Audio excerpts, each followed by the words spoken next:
monsieur? Alors, ce matin, nous sommes venus à votre QG pour avoir les présentations de vœux à la commune de Bobo, au plan aussi national et international. Bien, merci beaucoup. Je voudrais vous dire infiniment merci pour l'occasion que vous me donnez de m'adresser à la nation ivoirienne, particulièrement à la population d'Abobo, mais également aux autorités de Côte d'Ivoire au-dessus de moi. Je voudrais, de prime abord, en tant que citoyen ivoirien, dire mes vœux les meilleurs au président de la République, son Excellence Alassane Ouattara, dire mes vœux les meilleurs à mon patron, le président de l'Assemblée nationale, son Excellence Guillaume Soro, qui pour moi a été celui-là même qui m'a donné l'opportunité de m'exprimer de façon très politique, en toute responsabilité. Je suis rentré au Parlement, j'ai travaillé avec lui, il a été un modèle pour moi. Aujourd'hui encore, il demeure un modèle. Aujourd'hui, il est mon patron. Je suis conseiller, son conseiller technique à l'Assemblée nationale. C'est pour moi l'occasion de lui souhaiter mes vœux de bonheur, de prospérité, de bonne santé, de longévité. Je voudrais lui dire tout mon engagement pour son combat pour la Côte d'Ivoire et lui dire de continuer à croire en la jeunesse ivoirienne, de croire en la population ivoirienne qui, dans le plus profond du pays, croit fondamentalement à son combat. Je voudrais également dire mes vœux les meilleurs à l'ensemble des populations ivoiriennes, mais particulièrement aux populations d'Abobo, aux leaders religieux, aux leaders de jeunesse, aux leaders communautaires, aux leaders des femmes, ceux-là même qui ont porté ma candidature aux élections municipales du 13 octobre 2018 ici à Abobo. Je voudrais leur dire que mon moral est bon.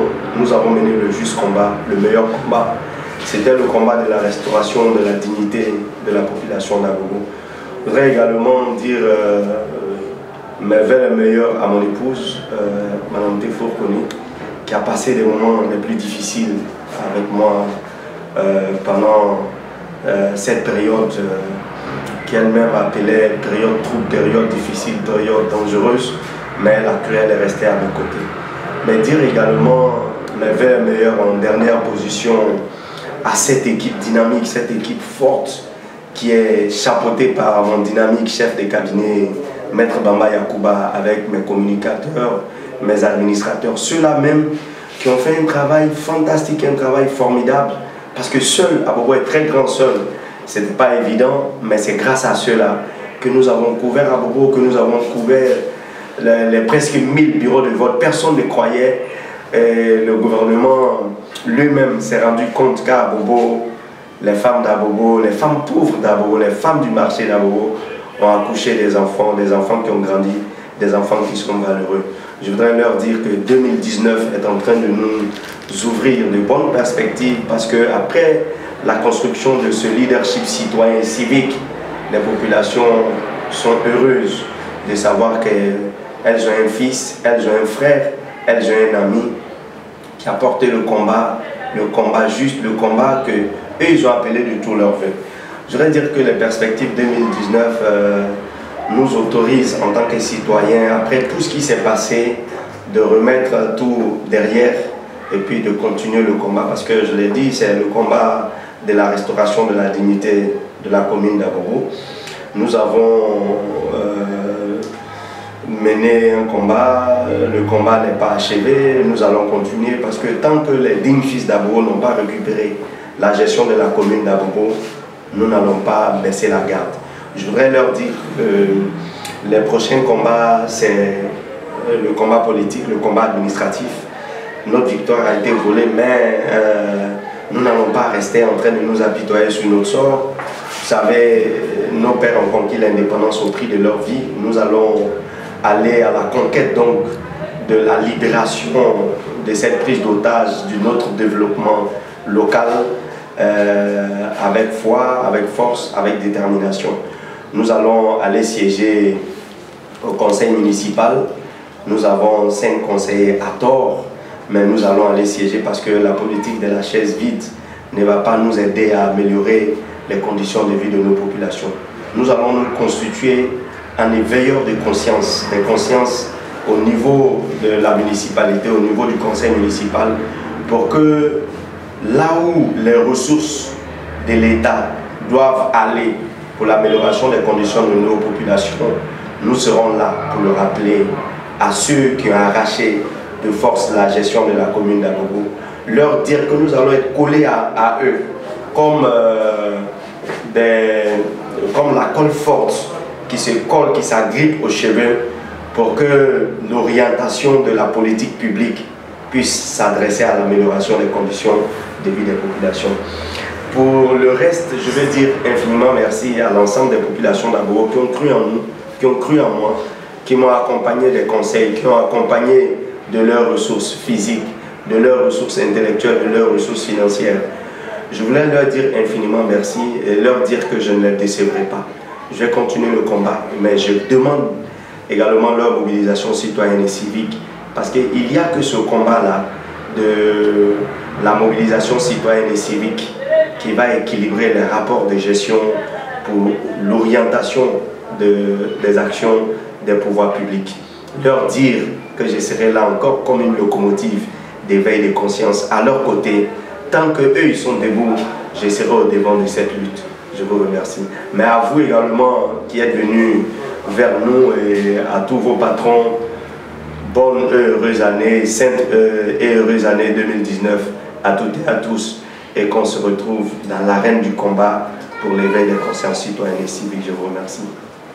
Merci M. Je vous en prie. Mais on avait aussi d'autres questions à vous poser. Oui. Vu qu'au maximum l'entrée en matière est déjà lancée. Quel a été pour vous, pendant les élections, les moments difficiles que vous avez décriés dans l'introduction? Oui, les moments difficiles sont les moments où, quand j'ai vu arriver sur le terrain politique un gestionnaire de l'exécutif. Parce que pour moi, c'était difficile de comprendre qu'on soit ministre d'État, ministre de la Défense, qu'on ait une importante loi qu'on appelle la loi de programmation militaire, qui va permettre à la Côte d'Ivoire, d'après la crise post-électorale, d'avoir une armée solide, une armée républicaine, une armée qui va protéger l'ensemble du territoire ivoirien. Quand j'ai vu que c'était le développement local qui intéressait ce ministre, alors que c'était pour moi la mise en œuvre de la loi de programmation militaire, la réconciliation de l'armée ivoirienne, j'ai été offusqué. J'en ai appelé véritablement à l'esprit et à l'élévation de l'esprit citoyen civique pour que le développement local ne soit pas pris en otage par la mise en œuvre d'une politique de conservation, de conquête de pouvoir d'État. Je me souviens qu'un de ses collègues ministres a eu à gérer pendant 17 ans la commune d'Abobo. La commune d'Abobo n'a pas changé. Au contraire, les enfants de la commune d'Abobo qui devaient être encadrés de façon la plus, j'allais dire, citoyenne, ne l'a pas été. Le résultat, ce sont des enfants microbes, des enfants en conflit avec la loi que nous avons constaté. Mais ici, cette fois-ci, je serai beaucoup plus incisif dans les critiques, dans les rappels à l'ordre de ce ministre d'État pour ne pas que ma population, pendant que je siège dans le conseil municipal, que les actions n'aillent pas dans le sens du développement humain qui pour moi est fondamental et qui devait dévancer le développement des infrastructures. Je serai véritablement aux côtés des populations dans ce combat-là. Alors, qu'est-ce que concrètement voulez-vous faire de la commune d'Abobo? Vos premières idées en tant que ce candidat qui est aujourd'hui devenu, je pourrais dire, conseiller. Ouais, ça. Mon combat, comme je l'ai dit, hein, je ne cesserai de le dire, vous savez, tous les combats sont précédés par le combat pour le développement humain. Vous savez, c'est quand on a un esprit citoyen et civique qu'on peut penser à améliorer son cadre de vie, qu'on peut penser à améliorer son éducation, qu'on peut penser à améliorer sa formation. Tant qu'on n'a pas cet éveil de conscience citoyenne et civique, il sera difficile. Donc moi, mon combat est orienté vers le développement humain qui passe par l'éducation, par la sensibilisation des populations, par l'encadrement des organisations citoyennes et civiques. Vous savez, on le dit le plus souvent, tous les pays que vous allez voir développer, ou toutes les localités que vous allez voir développer, ce n'est pas un développement qui est exclusif, c'est-à-dire un développement qui est réservé strictement aux gestionnaires des pouvoirs publics. Le développement qui va être un développement qui s'adresse aux populations sera un développement qui va prendre en compte l'action des pouvoirs publics et l'action des organisations citoyennes. Tant que ces deux actions ne sont pas conjuguées, on ne peut pas aboutir à un développement. C'est pour cela que moi, mon action s'adresse aux organisations citoyennes, aux associations, aux organisations de jeunesse, aux organisations de femmes, pour les encadrer, pour les éduquer, à comprendre comment le pays fonctionne, à comprendre quelles sont les lois qui ont été votées, à comprendre quelles sont les règles qui régissent la gestion d'une collectivité locale, afin que ceux-là puissent apporter leur contribution, mais que ceux-là puissent encadrer les gestionnaires des pouvoirs publics pour ne pas qu'il y ait dérapage. Alors, M. Konetefou, en français facile, veuillez nous faire une conclusion de ce que vous avez dit et puis lancer un appel aux associations et à la communauté internationale pour vous venir en aide, pour vous soutenir à ce projet. Bien, je voulais demander à l'ensemble des organisations citoyennes qui certainement se sont égarées pendant cette période électorale que leur action ne devrait pas être forcément de chercher à avoir de l'argent, parce que c'est pour moi l'argent facile. Ce qui allait être plus intéressant, c'est de rester dans leur rôle régalien d'organisation citoyenne qui sera le contre-pouvoir de l'action publique. Parce que ce qu'eux ils vont demander en tendant la main, c'est leur droit de savoir quels sont les chemins, quelles sont les voies de sensibilisation ou de revendication pour qu'ils puissent obtenir ces droits-là. De sorte à ce que à Abobo ici, on est une jeunesse, on est une organisation féminine commune qui sache que la mise en œuvre de la politique publique devrait reposer sur la participation citoyenne. Tant qu'on va penser individuellement à qu'est-ce que je gagne, on ne pourra jamais aboutir à un développement local. Alors que si le développement local est amorcé avec l'ensemble des fils de la commune, ce sont nos enfants qui iront à l'école, qui vont devenir des autorités, des cadres, comme je le suis aujourd'hui, et que je suis agrippé fondamentalement à la mise en œuvre d'une politique publique à visage humain qui s'adresse au développement humain.